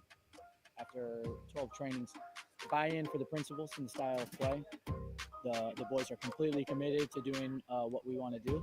Overall, some really positive moments. In possession, there were a few moments, combination were incredible. And then a few moments in the press where we were really aggressive. If we want to be the team we want to be, which is a team that can compete for titles, a club that can compete for titles, playing the way we want to play, on the training pitch, intensity, quality, focus, so that we keep taking steps. Head coach Mike Ibarras for San Diego FC. Yes, Abe. Do these kids look cooler than their regular kids? Oh, Might be a hot take, but I kind of like these training kids. let's take a look at them again. That's actually not a bad shout. Like they're at least on the side, they have like a little bit of like wavy feel to it. That's kind of cool. I like it. Yeah. Look at that. Luka looking a little happier there. He's like ready, engaged. I mean, clearly there. Luka taking some sort of set piece. He's playing. Absolutely. Not on the bench. Yeah, I mean, we'll be competitive. And I think that's the key for this San Diego FC team is to be competitive, at least in the first year. I was actually mentioning to you gentlemen that I reached out to some of our pals across the greater universe into MLS verse. As far as, hey, curious, in 3 words, what are some things that a team in Major League Soccer needs in order to be competitive? Simple, straightforward. Or 3 things: money, good academy, efficient signings. Okay. I think San Diego FC has done that. I can say those 3 things again. Money. Yeah, they have it. They have that. A honey bunch. Yeah. A honey bunches of cash. 100%. Good academy. Yes. We'll see. I don't think you can say tentative. It's a robust academy. Right to Dream is a robust academy. It's not a starter pack academy at this point. Like it's decent. They've produced some players. Like it's not completely unknown. And efficient signings. They're cheap. TBD. They found a guy in Cyprus. The guy that scored against France in the Euros. Leading up to the Euros. And I mean, you leave that Targaryen alone, all right? And I mean, again, efficient signings, right? What's more efficient than shaving off 5 million off of Dreyer's and his net worth, right? So good there. Next one, 3 words used in order to be competitive in Major League Soccer: general allocation money. The GAM. Next one is money, boldness, and creativity. Boldness and creativity. They're trying to be creative. They're trying to be bold in every way. They're trying to be bold. They're for sure. saying they're going to be bold. They're saying they are. Wow, San Diego FC is going to win the league. Cup. This one is self-redacted. 4 words. Sorry. A serious competitive spirit, and that's something that I have. It's for serious, because they put a serious competitive spirit. They could have just said serious competitive spirit. Yeah, I'll send you the DM. You can argue with them. But that's something that I've noticed from Major League Soccer is that sometimes there are teams that are rewarded with good runs who just want it more. And that's I think something that is that's fun. So hard to quantify. I honestly, analysis like that, like, oh, these guys just want it more. They play hard. They care about the game. They want it. Okay. The fact that you can't quantify it doesn't mean that it's not true. The fact that you can't put a number attached to it, especially in this sport, they're professionals. They all want it. They all want to win. There's teams that just want it more. There are teams that come together in that fighting spirit, and this is where I'm kind of going with this. San Diego FC will not need to be playing full throttle their style in the first 10 games. We're mentioning San Diego Wave in their first 10 games. The first 10 games, the first 10 weeks of Major League Soccer, and where will San Diego FC be? If they get 50% of the games, 5 games with points, that's not even wins, points, okay, that can be a general positive here. But how you won those points or how you battled through that is going to be really just flying the plane and building it as it goes. Are we going to compare Wave's first season to San Diego FC's first season? Apples and oranges, but because Wave won their first home game 4-1. Wave made playoffs in their first season. Okay, that's fair. That's fair. If Wave broke records in their first season. Well, Golden Boot winner. Less records. Golden Boot. Yeah, no, 100%. Yeah, no, the Egyptian pounds are a flowing. I can't believe. I think this is a good question. You should ask this at one of the next press conferences, Tony. Do you guys want it? Yeah. Maybe on a game they lose. Did you guys want it enough? Did you guys try hard enough? Did the other team just want it more? Like that's. I don't agree with it. It's not necessarily wanting it more, and I think the way you kind of leave the whoever you're asking is, what did the other team have tonight that you didn't? That's fair to ask. You used to ask that before. Yeah, I mean, I think again, it's not outright saying like, "Oh, did you want it more? Did the other team want it more?" No, but there's a sense, and this is why I like sports too. It's like there's some magic in things that you can almost just sense, right? I go back to moments like whenever there's usually a sad story that is attached to a player that galvanizes a team and puts them together to push them forward. I remember a World Series where the Mets and the Royals were playing, and one of the pitchers' dad passed away during the World Series, Game 5 out of 7. The moment they announced, "Oh, this dude's dad passed away," I'm like, "Oh, they're winning. This team is coming together for a common cause and just getting behind and rallying a certain player, and they're moving forward." And that's intangible. But I always think of that D. Gordon home run after Jose Fernandez. Jose Fernandez. I think even more recently, you could say you felt Fernando Valenzuela energy with the Dodgers this year. Yeah, it's fair to talk about these things. It's hard to quantify. Absolutely. Like there are things in sports and tangibles that it's like it's why it's so beautiful. There are crazy stuff like that. But then on the opposite side, there are curses. There are things that make it difficult for teams or cities to go anywhere. Yeah, just be San Diego. Like there's also something not bad, but like it's going to happen. And I mean, I think when Alex Morgan on her retirement game, she got a penalty and everyone just kind of sensed she would miss, and she did. Not everybody. No. I was the only one that was like, I told everybody. I predicted that whole game. I was like, wouldn't it be funny if on a retirement match, this would happen? And Alex, a chance to redeem. It'd be funny if she misses. And then it was like, and then boom, penalty. And it was like, and I'm still like, wouldn't it be funny, guys, if she just happens to miss on her last kick? She was supposed to come out at minute 13. Yeah, it's a sense thing. Yeah. And again, how do you quantify it? Just highlighted the whole season. How do you quantify I don't know, ask Coach Mikey Varas and ask SDFC. That's most of the things that they're saying. How is this team going to play? They're going to play strong. They're going to, what else is he supposed to say? Because he doesn't know the players. Okay, we'll see how they evolve and put some metrics around this. And I think this is very important with San Diego State. They put metrics on everything and an emphasis on data. And if the data is going one way and they still move this money ball mentality way, and just the numbers say that they should be winning, the numbers say that they should be scoring more goals, the XG should be higher for San Diego FC, but they're just not getting it. Well, maybe there's a moral thing. Maybe there's a spirit thing. Maybe there's something else that can't be put on a Excel spreadsheet that needs to change this team. They need to get behind. And again, maybe it is on the spreadsheet. There's just like a little line at the bottom that's just like. And then Donovan talked about it when he was with Wave. He talked about he can sense like this team got scored on, and they already went on that mindset. It's like, damn, we got scored again. This is gonna happen. We're gonna get scored again. We're gonna lose this game. And you go in that just mindset of, oh man, it's happening. Like, why even try? and it is a real thing. I mean, I think that sense of believing in yourself and the team and like the thinking positive, like manifesting the win and just being positive at training and all that. Like I do think that plays a big factor in it. And again, it's the beauty of sports.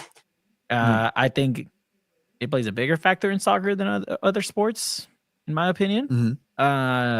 Where it just creates something special. But maybe I'm a little biased because it's my favorite sport. So.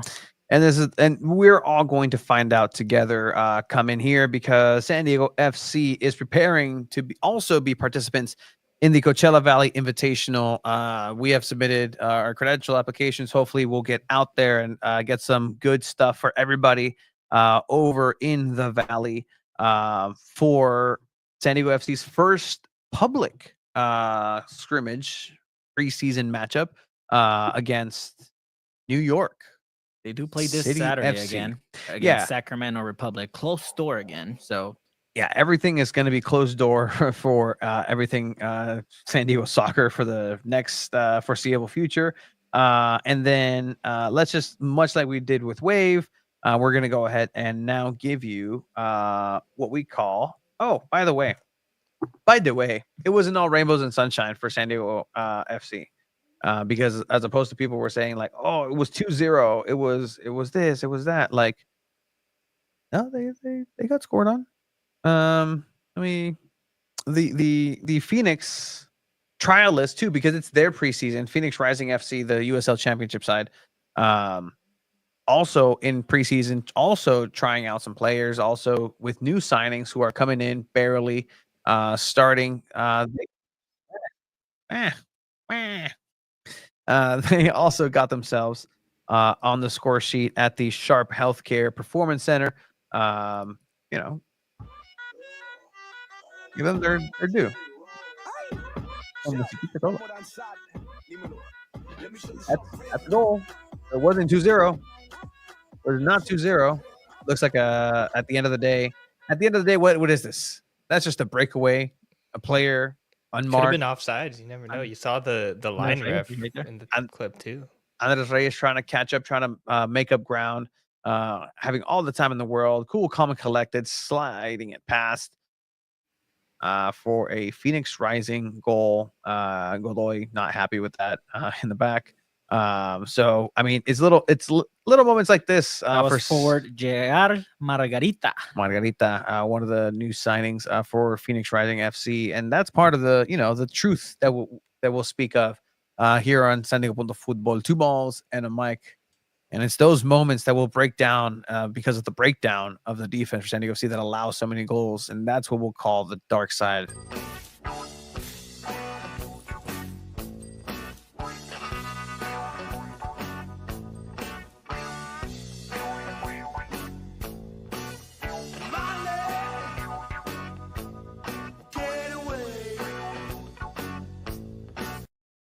Be fair. He was like, no. Was that Pablo or CJ? Roll the clip. All right, Jimmy Conrad. Where'd he go? That's Pablo. That's Cisniega. That's Pablo. It was Pablo. The life of Pablo. Cisniega. I hated that term. He let the ball through. Oh yeah, because please, the goalkeeper let the ball. Oh please, like I allow the ball past me. Oh por favor. He didn't want it enough. He didn't want to stop the ball enough. Yeah, he should have wanted it more. He should have stayed his ground. He should have read the body language a little bit easier. Was that with Buckle? Yeah, right. Ron Buckle. Oh yeah, they just if they believe enough. Have to believe enough. All right, so. Much like we did with San Diego Wave and previewing their preseason and outlook here. This is actually going to be the San Diego FC weekly outlook brought to you in part by Recover. Hey, Recover. The drink you can find at Sprouts. You can find it actually. Where did I find it? The market by my house. The market by your house. $3 for $5. $3 for $5. Absolutely great stuff. Recover is When's the market? When is that market by?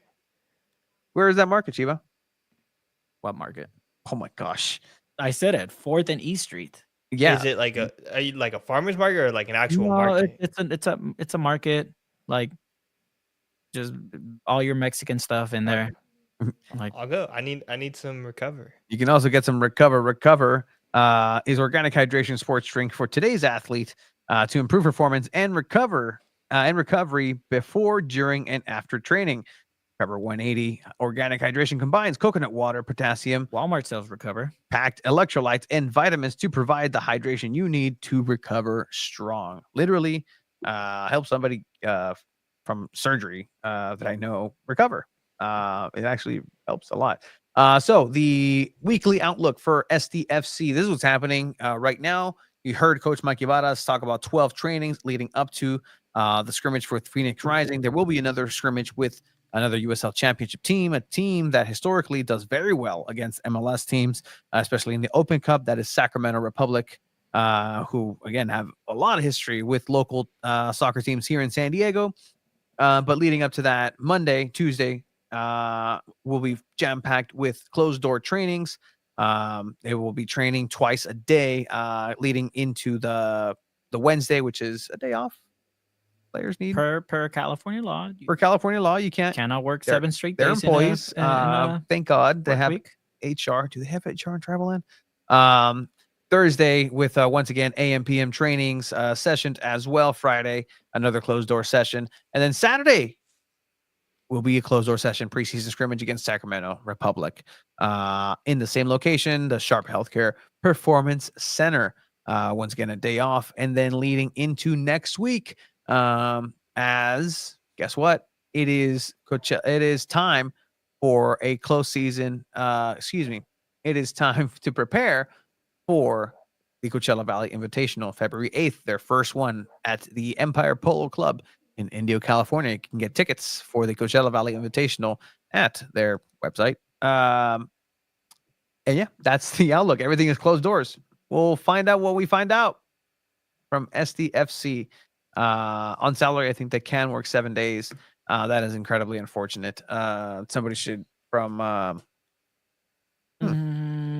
it's also tribal land. I don't know how much California law stands. Even on salary. Trust me, You the have amount to of have a day off. the amount of OSHA violations that I witnessed. Jeez, It's like a cool bear. It's like fine. You can walk through. Who fine. cares? Fine. If like something fell on you, then maybe. But it was fine. We were fine. Then maybe it was your fault. Maybe how about that? Maybe did you consider that? It was maybe you shouldn't have I been felt walking unsafe. there. I was fine. Yeah. But again, right now, everybody for the most part is just landlocked into what San Diego FC and subsequent rivals will share on social media for reasons of really not wanting to oust some sources. Right now is not the time to discuss some of the other happenings during that training sessions. Not anything bad, just like I can't say what I know entirely just based on not outing the people who are insiders in the inside. Yeah. Yeah, let's not do that. Let's keep our sources clean. Will SD.Futbol, San Diego.Futbol be at Coachella? Si Dios quiere. No, Abe will not be at Coachella if that's what you're referring to. I might. Oh, really? Oh. Not with you guys, by myself on the week later, so I can watch Wave and FC. But Oh, I like that. But I for like that, Abe. February 8th, we're planning, Chiva and I, on making it out there. So if you see us out there, say hi, be a friend, tell a friend. We'll probably do a road podcast on the way there. Woo. Just It's a 2.5 hour drive. talk about nothing Again. again. Those are fun. Those are absolutely great. They're yeah, great. those were good. You guys are talking about like comics. I remember. I mean, we can talk about comics right now, bro. And Avengers Doomsday? No? I'm more excited for Hail Hydra? Captain America? Superman. I'm going to Japan. Oh, Yeah, I got my flight tickets already. wow. Got my flights October 1st to the 15th. Wow. I'm excited. I pity. I I will pity be Japan. I will be doing 2 episodes from Japan. No, you're not. I am. No, you're not. It's gonna be like 11 a.m. over there. Right, Abe? It was possible to do. I don't want to say I didn't want to, but I was traveling. When you're traveling, I don't think you have to, Chiva. I think you should enjoy your trip. I will tune in for at least 20, 30 Yeah, minutes. you can tune in. Maybe you can like call in It's not from your too bad. phone. We'll I will show a game. wherever you are. My goal, and I said this, I want to play pickup soccer over there. I want to go to a soccer game if it's like in season, and like I want to go to a pro soccer game or a baseball game, but I want preferably soccer. Baseball's cool over there. I want to go thrift shopping just to see, and I want to eat anything I see. That's the thing. That's all I want to do. I'm ready for the culture shock. I'm ready, but I do want to play soccer. I'm gonna take my soccer shoes over there, and I'm gonna play soccer over there. You get culture shock here. Do you remember what happened in the movie Poltergeist? That all happened because they built on sacred tribal land. Ooh. Con permiso, sin permiso. That is some juju on the sharp dignity. Coachella health. live stream. I don't know if we're allowed. We don't know if we're going. Do not believe. You have to get approved first. Do not believe if we're allowed to live stream. Probably not. Usually fans live stream anyways, though, so you'll probably be able to find it. Yeah, I remember watching those Wave games. Just someone on Instagram Live. But yeah, we'll all be there, and hopefully we can also get some exclusive interviews with players and coaches after the said match on February 8th and subsequent matches. But yes, San Diego Punto Football will hopefully be out there for everybody. So anything else for San Diego FC? I think everybody had their share. San Diego FC doing good. If more news does come out throughout the week, we can go ahead and have that thrown onto our socials. And I think it's happening. Again, it's happening. There's a couple of more episodes before the actual season.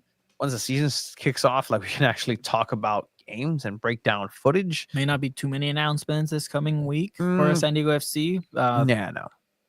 Tyler Heap said that, so there's still a couple guys players catching up on missing, sleep. and maybe by next week. So we'll see. We'll see. Del Humping. Cool. Anything else, Abe? Do you think of San Diego FC? February 28th. Big day. February 28th. That's the day. That is the day. That is the day. February 28th. Me too. No, not me. Not you. You don't get the sound effect. I still haven't figured that out. Let's see. What does it say? Did you guys talk to Canelo? No. Canelo was a different day than you guys at the Globe. Sorry. SDFC Global Headquarters. I like that. Yeah, no, we didn't get to go up there to talk to Canelo. I'm pretty sure he went earlier than what media was allowed to be up there. So shout out to Canelo. Go to his taco shop. Go to his brother's taco shop. Have you seen the line every night there? Is it crazy? The prices are kind of like Gordo's prices, though. Oh, it's not bad. You fucking call me? I can't call you that anymore. Chiflaco. Have you been, Chiva? Have not. Okay. One of us has got to try it and give a review. Let's go. Let's go right now. You're not down. You're not down, Abe. No, I'm gone red meat, no red meat January. It's almost over. Yeah. I'm actually going to Korean barbecue on all right, let's go on Sunday or something. I'm going to Korean barbecue on Friday, so I'm breaking my thing on January 31st. I mean, you don't have to eat red meat. Rewind. What the fuck is no red meat January? It's just something I came up with. As a New Year's resolution, I was like, you know what? I'm not gonna eat red meat. Red meat's bad for you. Super processed. Raise your cholesterol. Like I'm gonna cut down on the red meat. So I haven't eaten red meat all of January. It's so hard too. My dad, like the past 2 weekends, been eating beer like right in front of me, and just like. Oh, it looks so freaking good. I'm gonna eat red meat again. I was gonna say something very funny and inappropriate, but I won't say it. I am besides myself right now. No red meat January. No red meat So okay, It's obviously chicken. fossil fuels too, guys. Come on, like this is bad for the environment too. These cows farting, these pigs farting, like it's all bad. Like These humans eventually, farting, this Abe's the type overpopulation. to also do no shave November. Did I? I don't think I did. I didn't shave in Japan. No, I you just- forgot my yeah. razor, so I didn't shave in Japan. Oh, because they don't Japan have tip ways tip. to fucking do razors in Japan. No, Okay, I could have bought one, but I was just lazy. Tip for Japan, Chiva. Bring your own soap. For some reason, it didn't mess with my skin. I had a weird skin thing over there, so be careful with that. Yeah, because it was probably fixing your skin. Your skin. No, I have like weird sensitive skin. It was a whole thing. We all but do. It's okay. Anyways, just to be a dick, I'm looking for a steak picture of my steaks just to throw on here. But don't do that. That's not cool, man. That's not cool. It's okay. I can see though. I've been craving it, but eventually one day, motherfuckers, I went 5 months with just That's true. steaks. you did watch us eat right next to you. I at the- watched all of you eat in front of me, and I said nothing. And I was just, I'll shake. Fuck you. I went months without eating. Drinking this much fucking chicken broth. Well, that was your choice. You That was your choice too. So You decided suck it. to do whatever it is with your stomach. You How's that decided going? to do. It's going great. How's yours going? Going better than you. Okay. Whoa. Maybe a year or two. In Gonna a year or gain it two? all back. You were saying I'm going to gain it all back. You're gonna gain some of it back. I wish all of my gains. Abe. Me too. Yeah. Abe, we need a Janito Abe. Yeah, we need a fat Abe. We do need a fat Abe. Come on, man. Just let loose. Just like, hey guys. Hey, what's up, Abe? No, this is Martin, bro. Martinate Abe. I'm gonna go for a run tomorrow if you guys want to join me. How about that? What time? We have full-time jobs, my guy. Like 7 a.m. What time do you? That's so aggressive fight. I go in at 7:30. 7:30, then 6:30. Right there, perfect spot right there by your work too. I know all the great running trails right by your work. It's late to show the Texas Steakhouse live stream. Excuse me? This is insane. A 72-ounce steak challenge that's live at all times. God, I love America. No way. First of all, how did This is an amazing country. how did I not know about this?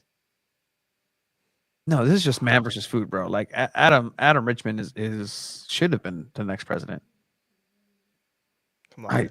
Okay. Well, all right. I won't torture you with. We'll look into it next week. Maybe we'll have it for you. Face tap fat Abe. I would love to see that last ever podcast. Abe, boys, gentlemen, it's been a good week. It's been a good week of soccer. Gonna be a better week of football coming up. Season's greetings to everybody in the chat. Season's greetings for everybody who joined us tonight. Next week, live stream from Café La Maz, who just got bought out. Breaking news. National City's Café La Maz Steakhouse was sold. Oh man. It will remain a steakhouse per the Honorable Mayor Ron Morrison. Check out Soccer's Overtime tomorrow at 6 p.m. with Tony Sanchez and Craig Elston. Soccer's Overtime tomorrow, as you said, with Craig Elston and Tony Sanchez, where we break down everything soccer's in San Diego, the most successful team in soccer, in sports recently here. Under San Diego Punto Football. Here. Watch it here. Absolutely. Tomorrow we have, actually, Craig just texted me, Gabriel Costa, the Brazilian wonder player, is joining us. If you want to hear Tony speak Portuguese, join in tomorrow. What the Bible say? Season's greetings. Abe, you're wonderful. Take care of yourself. Please stop setting fires. Bye-bye.